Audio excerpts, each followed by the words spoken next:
എല്ലാവർക്കും നമസ്കാരം. പുതിയൊരു വീഡിയോയിലേക്ക് എല്ലാവർക്കും സ്വാഗതം. നമ്മളിന്ന് എത്തിയിരിക്കുന്നത് തൃശ്ശൂർ ജില്ലയിൽ തയ്യൂർ എന്ന് പറഞ്ഞൊരു സ്ഥലത്താണ്. എന്തിനാണെന്നല്ലേ, കേരള കലോത്സവത്തിൽ വയലിൻ വായിച്ച് എ ഗ്രേഡ് കിട്ടിയിട്ടുള്ള ഒരു കൊച്ചു കലാകാരനെ കാണാനും പരിചയപ്പെടാനും അവനോട് കുറച്ച് വിശേഷങ്ങൾ ചോദിച്ചറിയാനാണ്. നമുക്കൊന്ന് നേരിട്ട് പോയാലോ? വരൂ. നമസ്കാരം. നമസ്കാരം. നമുക്കൊരു പാട്ട് വയലിൻ വായിച്ചാലോ? ചെറുത്. ആ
നന്നായിണ്ട് കേട്ടോ.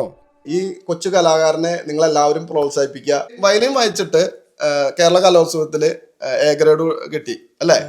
അപ്പൊ ഈ എ ഗ്രേഡ് കിട്ടിയപ്പോ മോനെ മനസ്സിൽ എന്താണ് തോന്നിയത്? ആദ്യം നല്ല സന്തോഷായി.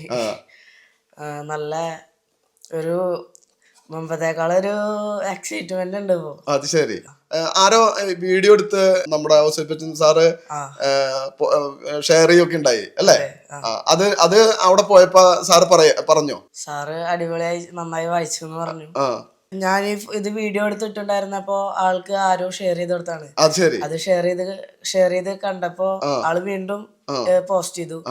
അപ്പോ അത് കണ്ടിട്ട് വിളിച്ചതാണ്. ചെറുപ്പത്തിൽ പഠിക്കുമ്പോ ഇതിന് ഗുരുക്കന്മാരൊക്കെ ആരായിരുന്നു? എനിക്ക് 2 മാഷിമാരുണ്ട്. രണ്ടുപേരും പാലക്കാടാണ്. ഒരു മാഷി ഇവിടെ തൃശ്ശൂര് കിളിക്കുറിശിമംഗലം രമേശ് മാഷി. ആളെന്റെ ക്ലാസിക്കൽ വയലിന്റെ ആദ്യ മാഷാണ്. അതേപോലെ വേറെ 2ാമത്തെ മാഷി വെസ്റ്റേണ്. അത് ആള് പാലക്കാട്ടത്തെ സദാനന്ദ മാഷി. കുഞ്ഞു കുട്ടിയായിരിക്കുമ്പോ തന്നെ വയലിൻ പഠിക്കണം തന്നെയായിരുന്നു മനസ്സിലാഗ്രഹം? അതെ. എങ്ങനെ വന്നത്? അച്ഛന്റെ ആഗ്രഹമായിരുന്നു വയലിൻ പഠിക്കണമെന്ന്. പക്ഷെ അച്ഛനത് ചെറുപ്പത്തെ സാഹചര്യം കാരണം സാധിച്ചില്ല. പക്ഷെ എനിക്ക് അതിനുള്ള സാഹചര്യം കിട്ടി. ഒരു കീർത്തനം വായിച്ചാലോ?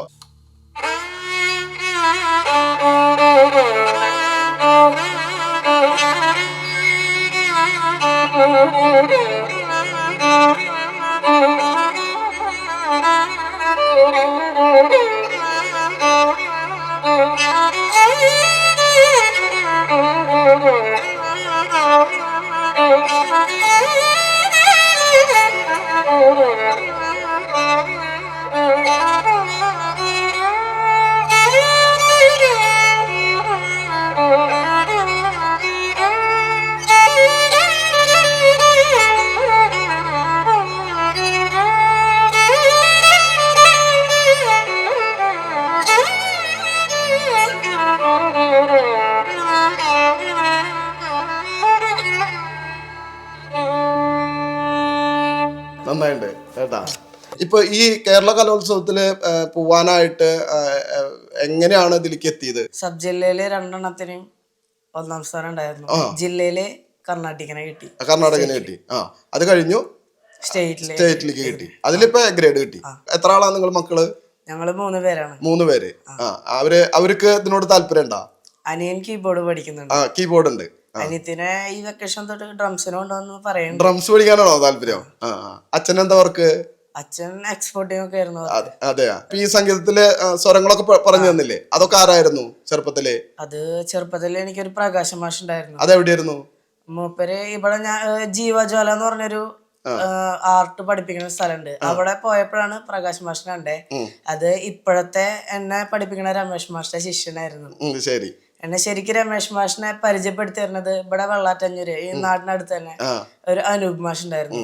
ആളാണ് പരിചയപ്പെടുത്തി തരുന്നത്. ആള് എലഞ്ചിക്കൂട്ടം ഇതിന്റെ മ്യൂസിക്കൽ ബാൻഡ് ഉണ്ട്. അപ്പൊ അതിന്റെ ലീഡറാണ് ആള്. ഇതേമാതിരി ഫേസ്ബുക്കിൽ കണ്ടിട്ട് വിളിച്ചു. എന്റെ മാഷിനെ വിളിച്ചപ്പോ അവിടെ സ്കൂളിലത്തെ മാഷിനെ വിളിച്ചപ്പോ നമ്പർ കൊടുത്തു. അമ്മയുടെ നമ്പർ ഉണ്ടായിരുന്നേ. അപ്പൊ അമ്മയുടെ നമ്പർ കേട്ടപ്പോ അമ്മയും അനൂപ് മാഷും ഒരുമിച്ച് പഠിച്ചിട്ടുള്ളതാണ് സ്കൂളില്. അപ്പൊ വിളിച്ചപ്പോഴാണ് അറിയണേ അമ്മയുടെ മകനാണെന്നുള്ളത്. മാഷാണ് കറക്റ്റ് സ്വരങ്ങൾ പറഞ്ഞു. അല്ല, മാഷാണ് എന്നെ രമേശ് മാഷിന്റെ അടുത്തേക്ക് എത്തിച്ചത്. ഇപ്പൊ അത് കാണാൻ ആളില്ല.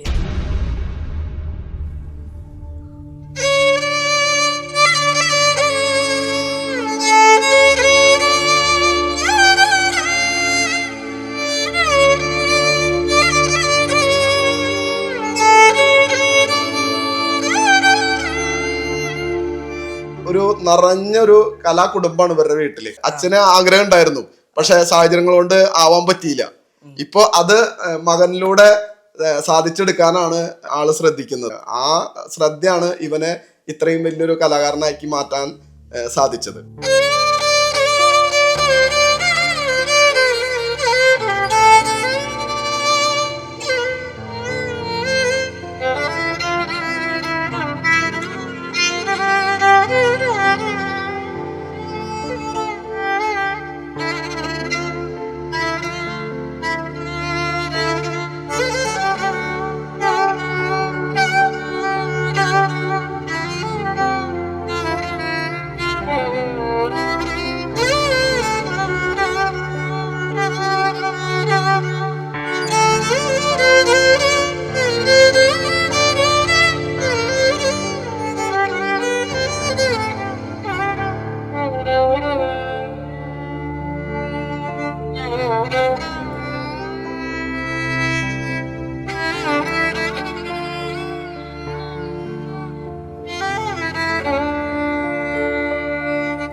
നിങ്ങൾ ഈ വീഡിയോ കണ്ടു, നിങ്ങൾക്ക് ഇഷ്ടപ്പെട്ടു എന്നാണ് നമ്മൾ വിചാരിക്കുന്നത്.